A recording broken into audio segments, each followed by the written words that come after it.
vous souhaiter à toutes et à tous la bienvenue. Vous êtes quand même assez nombreuses et nombreux à vouloir donc répondre favorablement à notre invitation et donc je m'en réjouis profondément.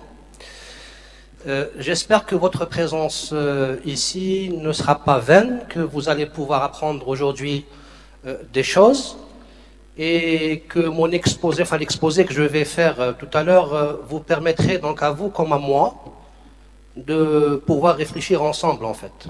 Réfléchir sur ce phénomène dans lequel nous sommes embarqués qui est l'architecture. Sans tarder, donc j'ai sciemment choisi d'intituler mon intervention Espace de référence et éléments d'ancrage du projet architectural en milieu urbain.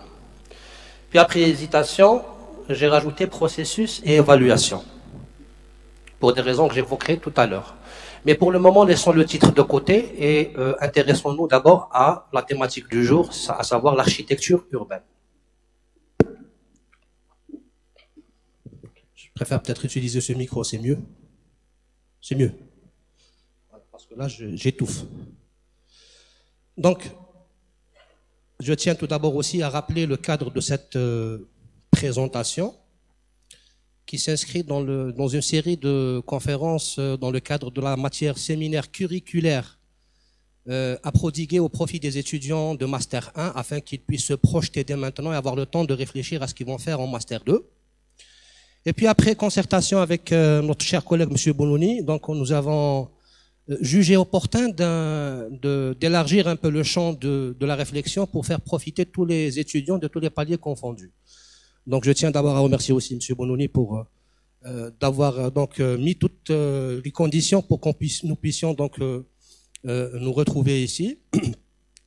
Et comme je profite aussi pour remercier nos collègues de la Web TV pour leur travail, enfin le travail remarquable qu'ils font depuis quand même pas mal d'années. Voilà, ceci dit, donc commençons par parler de la thématique architecture urbaine.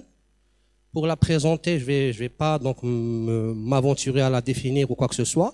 Je dirais tout simplement que que c'est une coloration, si vous voulez, qui fait partie d'un menu pédagogique constitué lui-même de 3 autres colorations. Chaque coloration, bien sûr, a ses spécificités, ses particularités. Elle porte, bien sûr, un intitulé sous forme de thème générique qui peut se décliner en plusieurs sous-thématiques qui peuvent faire justement l'objet d'une réflexion et de recherche pour l'année prochaine concernant les étudiants de Master 1. Ceci dit, le point en commun entre les différentes colorations, c'est justement cette question de projet mémoire. Quel que soit le choix que vous allez pouvoir effectuer, bien sûr, ce choix il sera effectué en fonction de vos préférences, de ce qui vous nourrit en termes de curiosité scientifique surtout. Donc vous serez tous amenés à faire un projet mémoire. Un projet mémoire, bien sûr, il implique donc une partie recherche et une partie pratique que nous pouvons donc résumer en ce phasage, donc problématisation, conceptualisation, méthodologie, diagnostic et scénario, et puis application sur un cas concret, quelle que soit la thématique choisie, la coloration choisie. Mais ce qui importe par rapport à cette question de projet mémoire, c'est en fait la pertinence et la cohérence de la réflexion et de la démarche adoptée. C'est beaucoup plus le raisonnement, la clarté, la pertinence et la cohérence de ce que vous allez faire l'année prochaine qui doit primer, non pas le sujet. Le sujet, c'est beaucoup plus un prétexte pédagogique qui va vous permettre de réfléchir, de bien raisonner, de raisonner de manière scientifique. Revenons à la question donc de la thématique architecture urbaine. Bon voilà, je ne vais pas m'amuser à la définir parce qu'en fait, le problème avec cette thématique, c'est qu'elle est constituée déjà de 2 termes paniers, on va dire. Ce sont 2 termes qui n'ont jusque-là pas fait l'objet d'un consensus sémantique. Donc voyons directement ce qui est stipulé dans l'offre de formation. L'offre de formation, donc page 72, je me suis directement attaqué à ce qui m'a semblé beaucoup plus la clé pour définir cette coloration. Il est écrit entre deux, donc entre l'architecture et l'urbanisme. Cet entre-deux, bien sûr, il implique une mise en relation entre le projet architectural et son environnement tant physique que culturel. Cette mise en relation se décline d'après l'offre de formation, en une série, en une liste non exhaustive de thématiques qui peuvent faire l'objet d'une réflexion que vous pouvez choisir pour enfanter votre projet mémoire l'année prochaine. Il est écrit donc intervention au milieu urbain, conception, etc. Et puis en lisant cette liste, directement, donc mon choix s'est porté sur le troisième sujet, à savoir le grand équipement urbain avec impact paysager sensible. Pourquoi un tel choix? Tout simplement, c'est une manière en fait d'en faire profiter tout le monde, parce qu'en fait il s'agit de la question sous-jacente, celle de la conception architecturale, qui concerne tous les paliers confondus, tout le monde. Depuis la première année jusqu'au Master 2, on fait des projets auxquels on rajoute telle ou telle coloration. Donc cette question de mise en relation sous-entend donc une contextualisation du projet par rapport à son environnement urbain, supposé former un tout cohérent. Une première question s'impose à mon sens. Il y aura beaucoup de questions de toute façon jusqu'à la fin de cette présentation. La première question est la suivante. Je me suis dit, est-ce que effectivement le projet architectural devrait nécessairement être contextualisé? C'est une question, on peut ne pas prendre en compte le reste et faire un projet quelque part et le mettre sur le site, pourquoi pas? Et puis, qu'est-ce que réellement le contexte?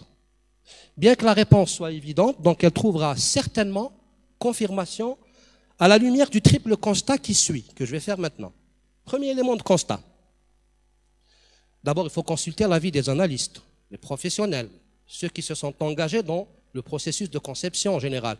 Et ils ont certainement leur avis là-dessus. J'ai concocté environ une trentaine de citations qui disent toutes ou presque la même chose. À commencer par le professeur Jacques Lucan, professeur à l'Université de Paris ainsi qu'à l'Université de Lausanne, supérieure de Lausanne. Donc, lors de sa conférence concernant la présentation de son ouvrage « Composition non composition », il a abordé le sujet de la contextualisation du projet. Écoutons ce qu'il a à dire.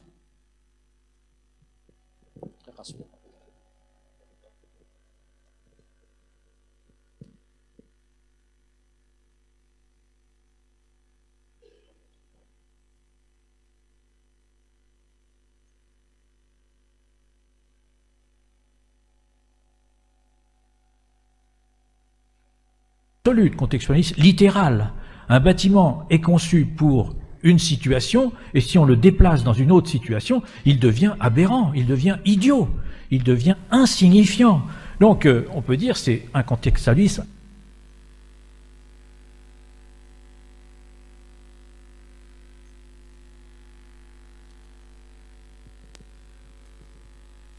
Donc, comme vous l'avez entendu, il devient idiot, il devient insignifiant.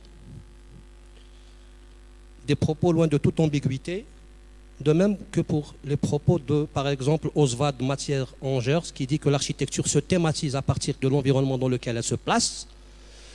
Une architecture sans rapport avec les conditions spatiales et spirituelles de l'environnement n'est qu'un geste vide de sens. Et puis je me suis intéressé à un autre registre de référence, l'architecture déconstructiviste, à travers sa figure emblématique Frank Gehry. Et là, j'ai été étonné que même Frank Gehry, à travers son architecture un peu extravagante et provocatrice, lui également, il considère le contexte dans l'élaboration de ses projets. Il dit, on travaille toujours sur des maquettes avant d'arriver à un résultat qui ait l'air de cadrer avec le contexte. Le bâtiment lui-même et sa relation avec le voisinage, on s'inspire de la forme des bâtiments autour. Le contexte, ce n'est pas simplement les bâtiments existants, mais également les paysages. Tadao Ando aussi, une référence de l'architecture japonaise, il dit que l'architecture a pour le contexte la même attirance qu'un être vivant pour les éléments nutritifs qu'il tire de sa nourriture. De même que les éléments nutritifs forment le corps, en se transformant, le contexte devient un élément de la composition architecturale. On va se contenter de ce nombre de citations, sinon ça ne va pas en finir. Mais par contre, je me suis posé une deuxième question également. Je me suis dit si réellement l'ensemble des analystes considèrent que la prise en considération du contexte est nécessaire dans le projet architectural, ça devrait faire l'objet d'un critère de taille, le critère pratiquement le plus important dans le choix des meilleurs projets, les projets lauréats, etc. Et donc, je me suis amusé, je me suis lancé, on va dire, dans une quête des critères de présélection pour attribuer le prix le prix national de l'architecture en Algérie. Et je suis tombé justement sur une phrase redondante qui est la suivante. Il est toujours dit que le prix national récompense les œuvres qui tentent et réussissent au mieux l'intégration à leur site en relevant des valeurs du patrimoine national et des besoins nouveaux des citoyens. Il en ressort d'après ce premier constat que l'avis des spécialistes est sont équivoques quant à la nécessité de contextualiser le projet architectural. Deuxième élément de constat, les espaces urbains. S'agissant des espaces urbains, nous pouvons dire tout simplement que constitué, on va dire, d'un ensemble de projets de différentes natures et usages, articulés et agencés selon une organisation savante ou vernaculaire, voire subie, les projets, enfin les espaces urbains, quelle que soit leur configuration, devraient justement permettre à tout un chacun de pouvoir se déplacer d'un point à un point pour accéder à un service, de pouvoir s'orienter, se repérer dans l'espace, de pouvoir rencontrer les autres également et interagir avec les autres parce que l'homme est social et sociable, ou tout simplement ça devrait nous permettre de nous reposer. Et puis pas que, c'est-à-dire que les espaces urbains devraient également permettre à leurs usagers, notamment à travers leur séjour urbain, parce qu'on parle beaucoup de séjour urbain dans la ville, de pouvoir non seulement de vivre dans la ville, mais beaucoup plus de pouvoir vivre la ville, c'est-à-dire de se l'approprier. Le tout dans une ambiance sécurisante et sécurisée. Alors pour ce faire, il y a un grand nombre d'analystes, spécialistes engagés dans les questions urbaines, qui se sont penchés sur la question afin d'y répondre à ces finalités.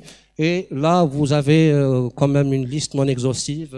Je cite par exemple la perméabilité physique, visuelle, l'accessibilité, la connectivité, richesse sensorielle et robustesse spatiale de Bentley par exemple, la variété, la mixité spatio-fonctionnelle, l'intégration, l'intelligibilité, lisibilité, imaginabilité, pour ne citer que cela. Qu'en est-il maintenant de nos espaces urbains? J'ai pris au hasard quelques images représentatives de 4 villes emblématiques en Algérie, quand même ce sont des grandes villes, savoir Béjaïa, Constantine, Annaba, Blida, et ce qui se dégage en premier lieu, c'est une impression d'anarchie en fait, d'inintelligibilité. On a affaire à des espaces qui sont pas précis, il y a un goût d'inachevé qui se dégage, il y a un désordre préétabli comme ça, rien n'est fixe, rien n'est précis, et la qualité laisse à désirer. Donc, mis à part les grandes artères qui peuvent justement permettre aux gens de s'orienter, le reste est complètement inintelligible. Et donc, on est loin de la citation que vous avez lue tout à l'heure, la citation de Kevin Lynch en disant que les espaces sont également des espaces poétiques. Et la raison, à mon sens, est aussi en relation avec la non-considération du contexte quand vous faites vos projets. Quand on fait des projets, généralement, on a tendance à négliger leur impact sur l'urbain et on se retrouve bien sûr avec des projets à l'intérieur qui peuvent fonctionner, mais par rapport aux espaces urbains, c'est une aberration physique.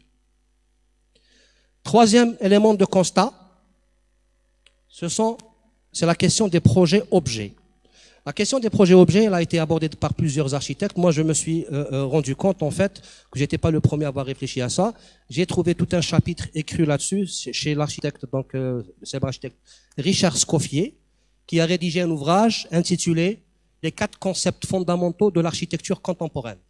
Son ouvrage, il est constitué de 4 chapitres. Le premier chapitre, c'est les projets objets. Le deuxième, c'est la façade écran. Troisième, c'est le milieu. Le quatrième, c'est l'événement.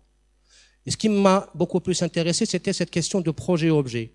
À vrai dire, que ce soit au sein des différents exercices pédagogiques que nous faisons au sein de nos ateliers à l'université, ou que ce soit en dehors, dans le monde professionnel, nous assistons malheureusement, je dis bien malheureusement, à une production architecturale de plus en plus dépourvue de tout rapport avec tout ce qui est contexte, environnement immédiat ou lointain.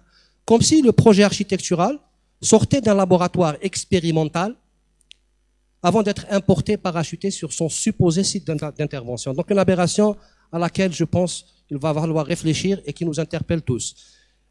Richard Scoffier, que je viens de citer, on va écouter ce qu'il dit là-dessus.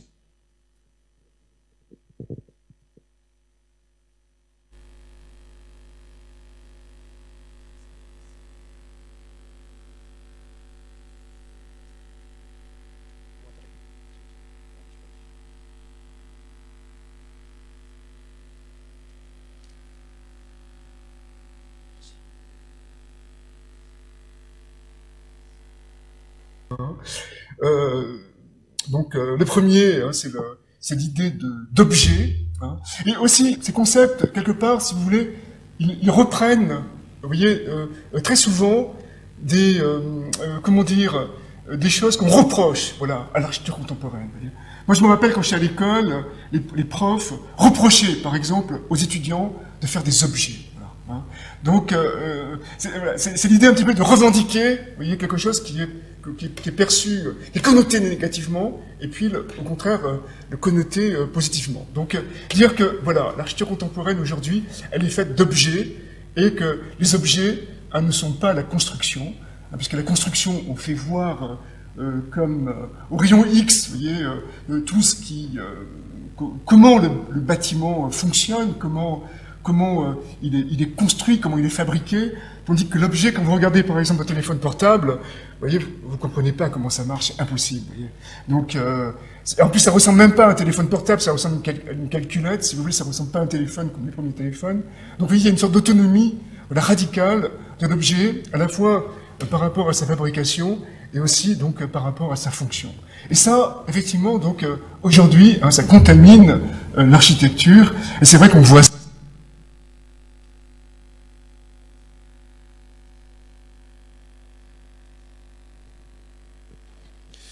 Voilà, c'était un extrait de la conférence des 4 concepts fondamentaux de l'architecture contemporaine présentée par Richard Scoffier. Et donc voilà, j'ai présenté un certain nombre de projets qui ont fait, que ce soit dans le monde professionnel, que ce soit par les étudiants eux-mêmes. Voilà, donc je peux revenir sur ces projets si vous voulez tout à l'heure.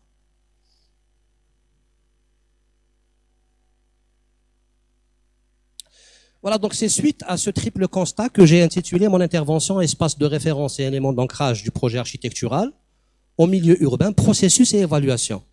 Une manière d'aborder la pertinence du projet architectural à travers son ancrage et son contexte spatio-temporel.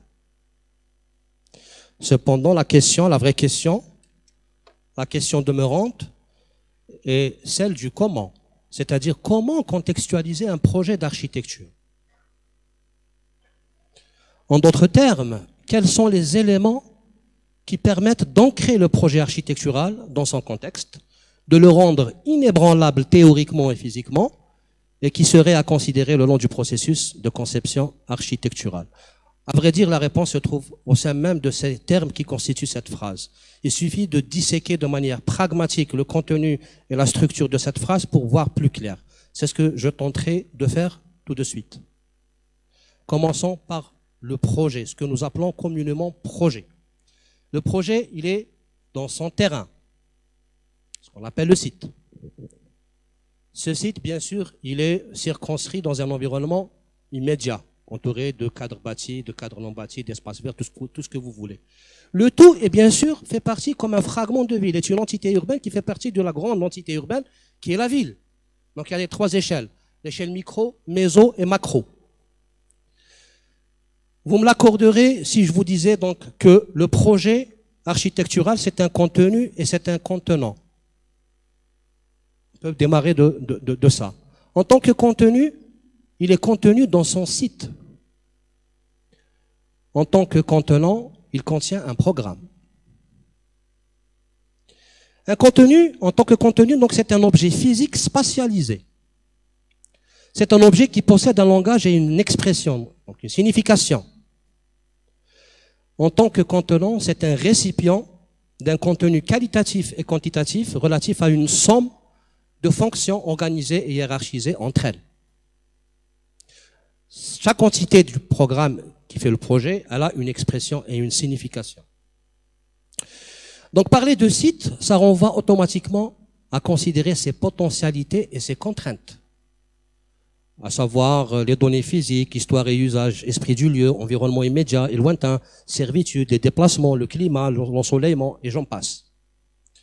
Tandis que le programme, il fait référence à des exigences et des performances qu'il faut considérer. Donc c'est un ensemble des espaces réfléchis en fonction du besoin présent. On ne conçoit pas pour les Grecs ou pour les Romains, on conçoit pour les usagers du temps présent. Et puis le projet aussi doit s'inscrire dans une théorie. c'est comme un homme, on doit l'habiller. C'est-à-dire, il doit s'inscrire dans une théorie, il doit avoir une personnalité. Dire qu'il doit s'inscrire dans une théorie, c'est par rapport à un corpus de référence. L'histoire de l'architecture, le champ paradigmatique, culture architecturale. Tout ça, on les appelle des données intrinsèques.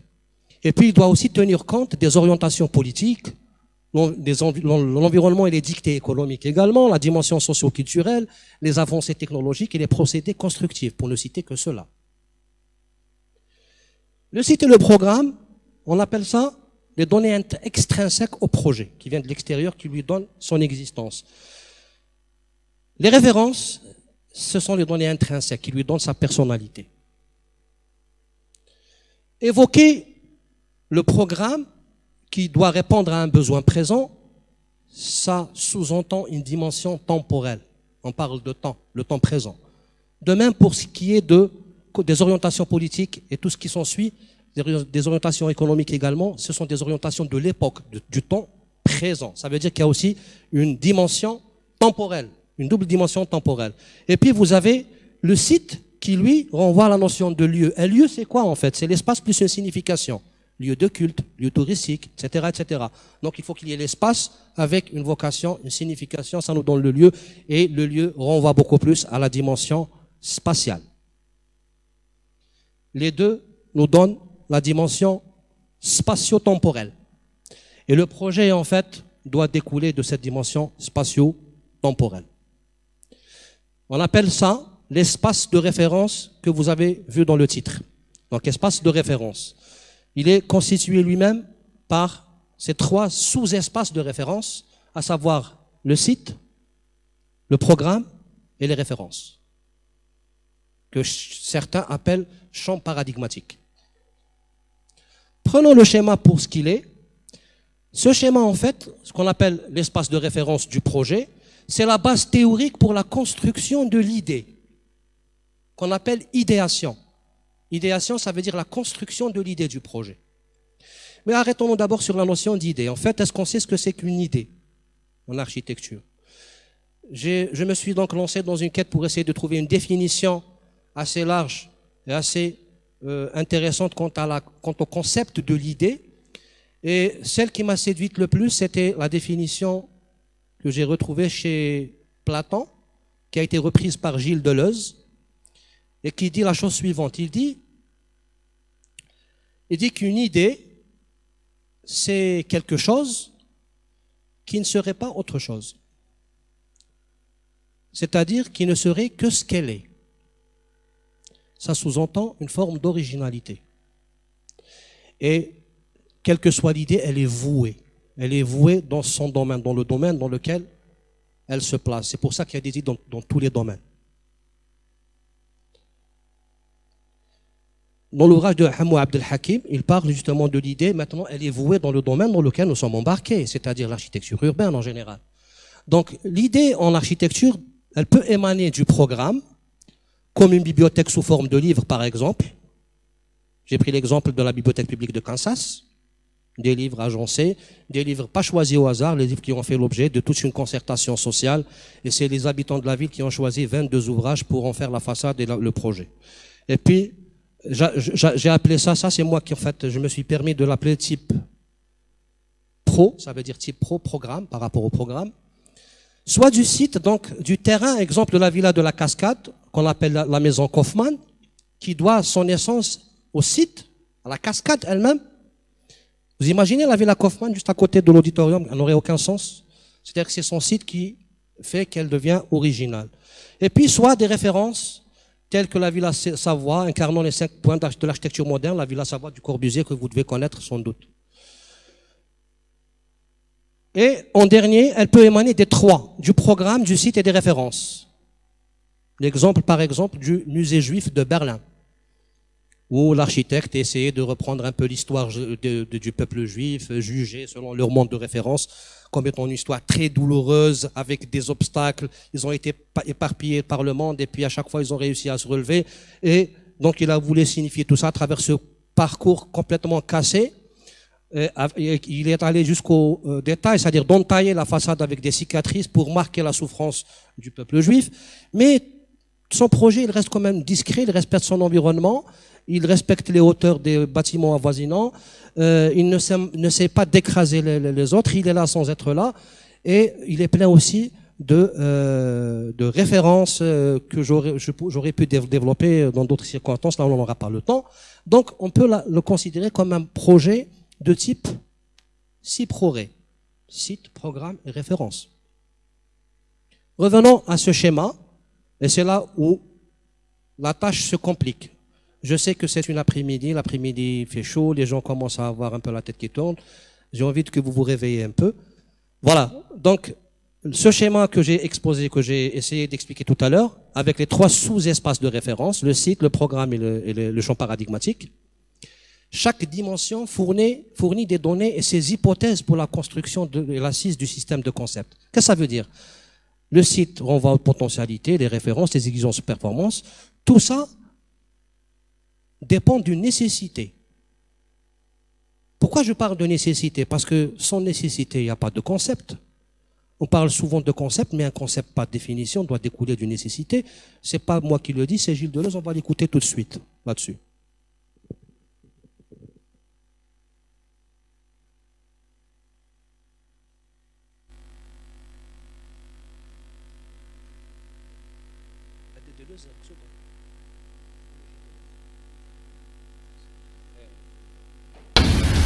Et les concepts, ça n'existe pas tout fait. Et les concepts, ça n'existe pas dans une espèce de ciel où ils attendraient qu'un philosophe les saisisse. Les concepts, il faut les fabriquer. Alors bien sûr, ça ne se fabrique pas comme ça, on ne se dit pas un jour, tiens, je vais faire tel concept, je vais inventer tel concept. Pas plus qu'un peintre ne se dit un jour, tiens, je vais faire un tableau comme ça. Il faut qu'il y ait une nécessité. Mais autant en philosophie qu'ailleurs. Tout comme un cinéaste se dit pas, tiens, je vais faire tel film. Il faut qu'il y ait une nécessité. Sinon, il n'y a rien du tout. Absolument, donc sinon, il n'y a rien du tout. Revenons à notre schéma. Donc on était arrivé à la nécessité, qui est la base de la création de concepts.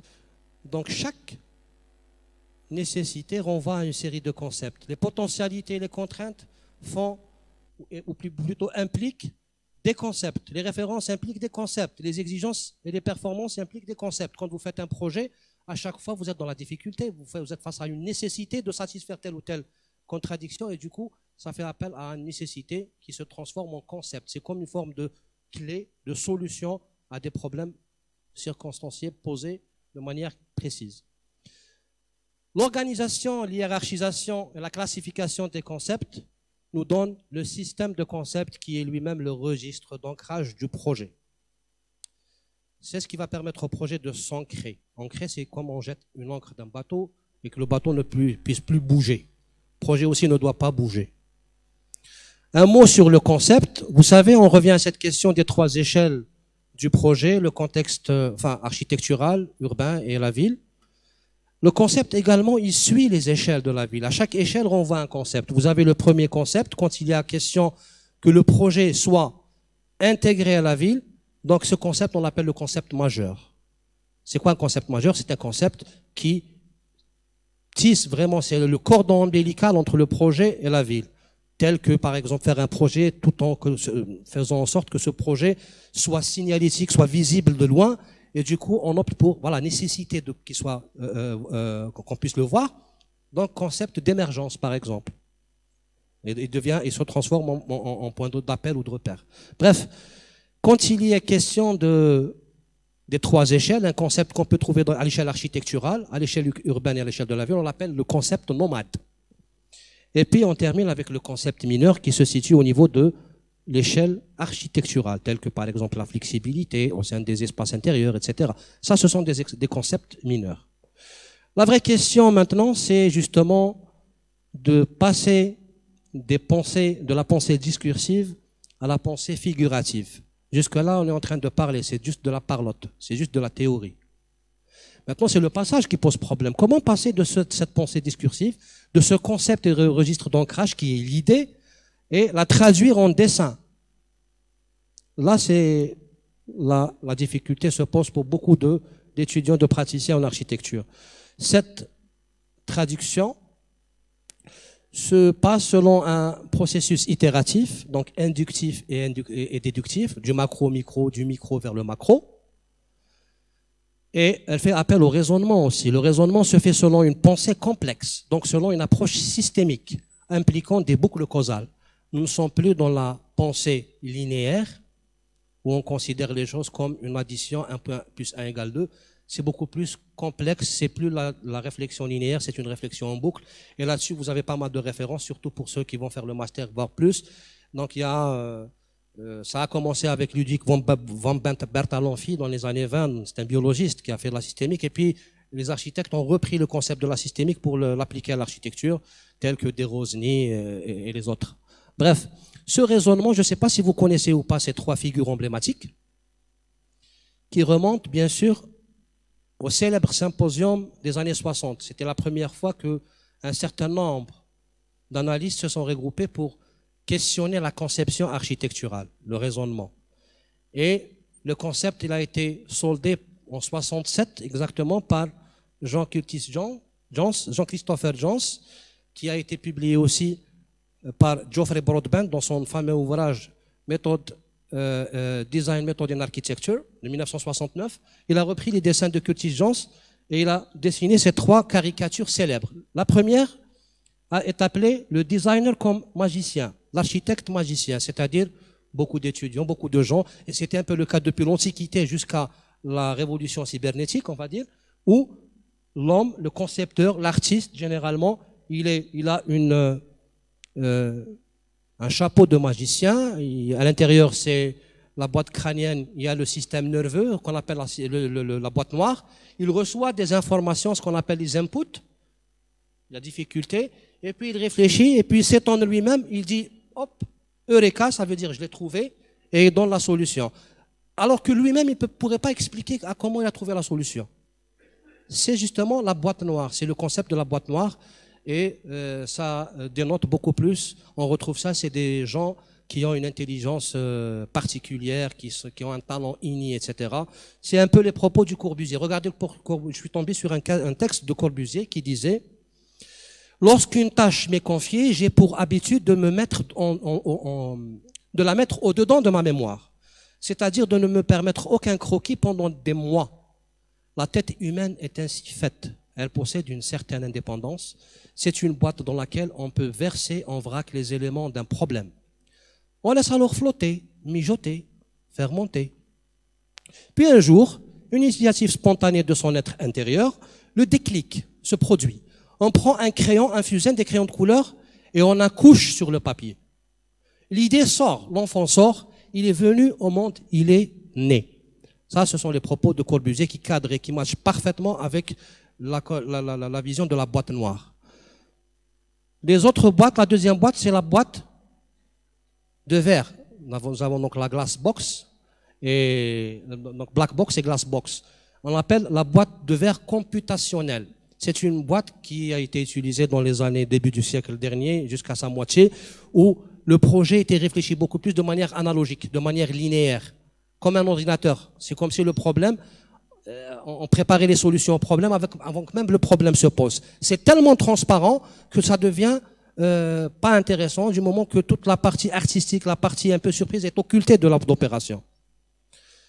Et il finit par cette troisième caricature, et c'est là où il y a la rencontre, on va dire, de la rationalité et de l'intuitif. La première, elle est complètement artistique, intuitive. La deuxième, elle est trop rationnelle. La troisième, elle est réflexive, c'est-à-dire je pose le problème et je prends un recul face au problème. Je reviens et je m'interroge. J'interroge le projet quand je m'interroge moi-même. Elle est réflexive. Il y a la réflexion derrière et à chaque fois on revient sur le problème pour ajuster, changer, modifier jusqu'à ce qu'on atteigne l'optimum du projet. Ceci étant dit, cette médiation qui est le passage de la théorie au dessin, elle s'effectue au moyen de la norme opératoire, les règles, les principes, les préceptes, ce que les étudiants de première année, est en train d'apprendre pratiquement. Ce sont ses prérequis. Et bien sûr, tout ça exige savoir et savoir-faire, plus une culture architecturale. Par savoir et savoir-faire, à mon sens, il est incontournable de connaître toutes les méthodes et les approches conceptuelles sans lesquelles vous ne pouvez pas enfanter facilement un projet. Donc, il s'agit des méthodes et des approches conceptuelles que M. Mazouz, dans son ouvrage Éléments de conception architecturale 2008, appelle les canaux de créativité. D'accord? Lui, bon, voilà, il déclare qu'aucune méthode conceptuelle est meilleure qu'une autre, seule correcte, donc garante de la qualité d'un projet, mais plutôt de savoir choisir la mieux appropriée qui serait en mesure de répondre aux difficultés spécifiques soulevées par tel ou tel projet. J'aurais aimé que cette présentation se fait sous forme d'un discours, question-réponse, afin qu'on puisse s'entendre sur les résultats plus tard. Par exemple, de quelle méthode et approche conceptuelle s'agit-il? Quelles sont les approches que vous connaissez? On n'a pas le temps de réfléchir, on va les voir. Il y a une infinité, en fait. Tout ça, ce sont des approches, c'est ce qu'on essaie d'inculquer, de dispenser comme contenu pédagogique aux étudiants en troisième année. Donc, par exemple, vous avez l'approche biomorphique, l'hétérotopie, la typologie, le régionalisme critique, le datascape, la transformation d'un modèle, le rationalisme, le morphage et le pliage, les procédés surréalistes tels que l'écriture automatique, l'accidentisme ou l'aléatoire, les approches paramétriques, la quadrature et la triangulation, les approches par analogie, notamment par analogie avec la musique, les recherches sur le projet, là j'entends Negroponte, Ciné, et puis Christopher Alexander avec le pattern langage, et puis Bill Hillier et Julian Johnson avec la syntaxe spatiale. C'est l'introduction de l'outil informatique par rapport à l'élaboration du projet. Et puis vous avez le contextualisme, le scaling, l'anarchitecture également. Pour ne citer que cela, on aurait pu en citer encore d'autres, tels que par exemple le biomimétisme, etc. Bref. Cette phase, selon Hamou Abdel Hakim, quelle que soit la démarche, l'imagination créatrice procède en 3 phases. La phase visible, consciente, étude du programme et du contexte. Une phase nébuleuse, donc inconsciente. Le désordre s'installe suite à une mise en fusion des éléments et des paramètres pour terminer avec la phase visible, consciente, l'élection de l'idée grâce à l'aide du dessin. Dans son ouvrage, notre cher collègue, je ne sais pas, peut-être qui nous regarde, monsieur le professeur Mazouz, dans son ouvrage, justement, il divise l'ensemble de ces approches architecturales en 2 catégories, les tangibles et les intangibles. C'est comme ça qu'il les appelle. Dans les canaux de créativité tangible, il met donc l'utilisation des précédents, les tendances et les mouvements, tout ce qui est isme, modernisme, postmodernisme, structuralisme, métabolisme, etc., etc. Et bien sûr les méthodes géométriques et trames.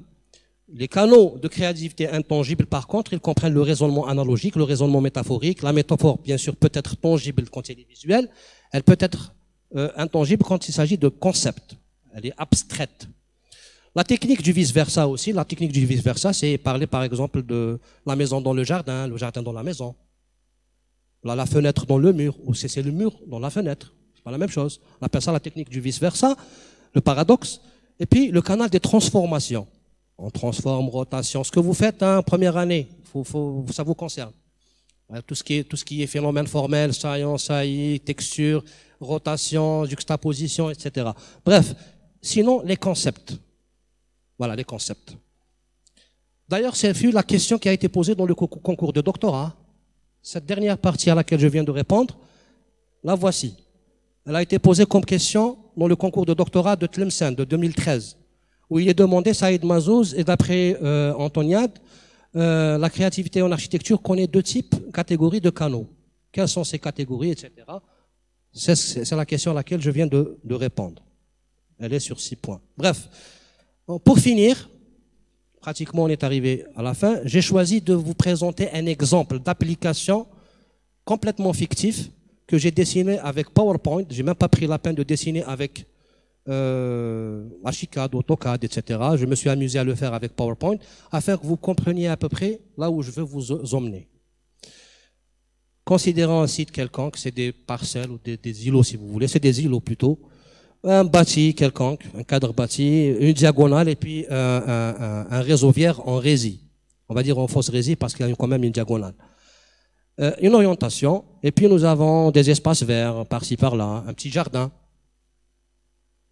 On essaie de réfléchir à un projet dans le vide qui est au milieu. Et là, vous avez donc le site.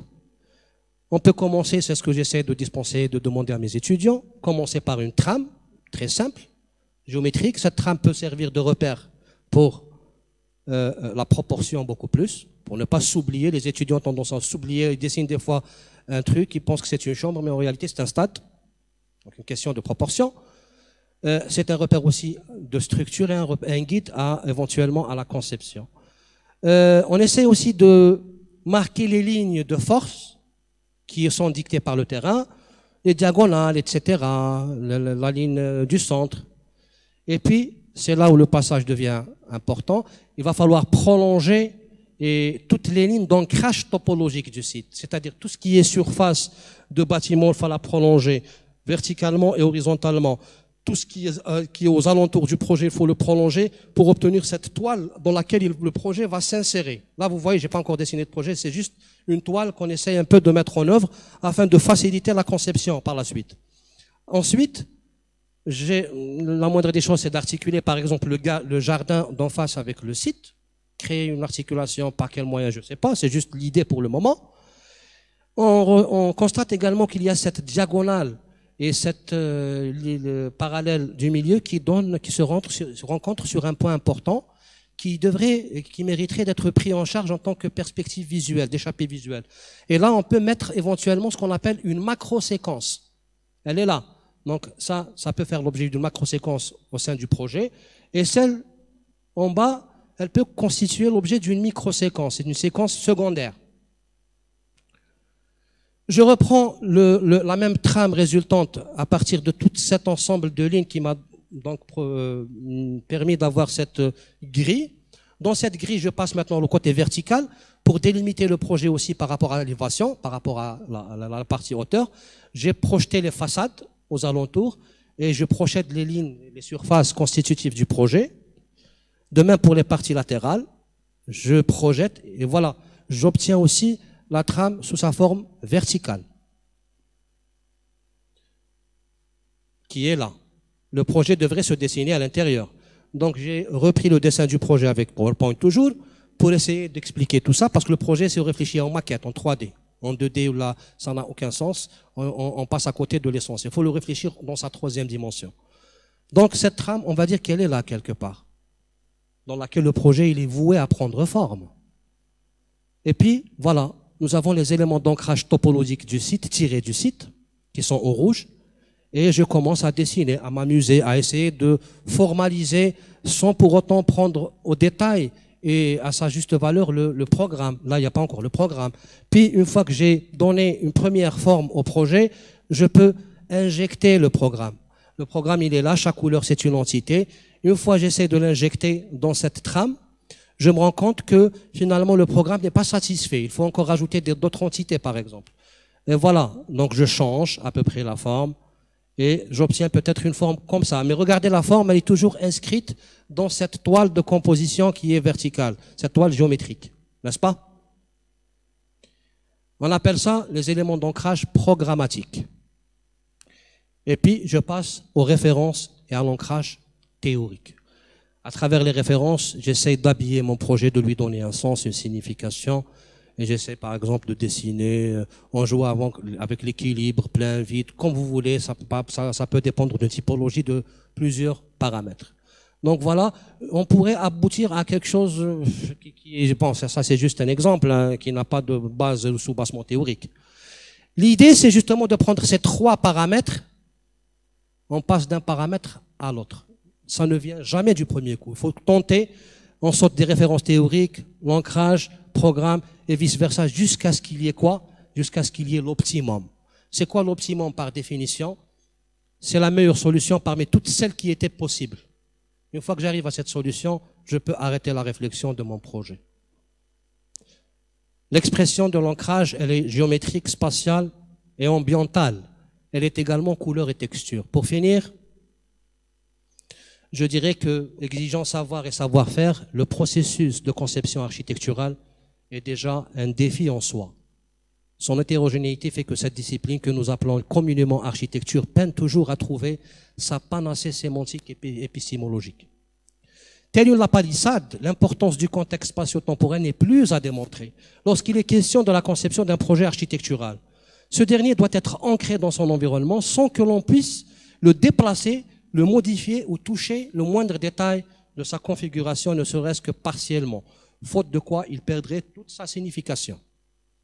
Considéré comme le plus matériel des arts expressifs d'après Hegel, l'architecture est le fruit d'un processus conceptuel, c'est l'aboutissement d'une démarche codifiante qui aspire à réussir l'action intégrative de la pensée discursive et de la pensée figurative. C'est la forme visible d'une idéation, finalement c'est une définition de l'architecture, c'est la forme visible d'une idéation, c'est-à-dire d'une idée force construite progressivement en fonction des dictées du contexte spatio-temporel. Cette idée se doit d'être la plus conciliante envers le système de concepts, comme elle doit également véhiculer un binôme d'affect et de percept. C'est la fin de mon propos. Je vous remercie de m'avoir écouté. Si vous avez des questions, bien sûr, n'hésitez pas à poser.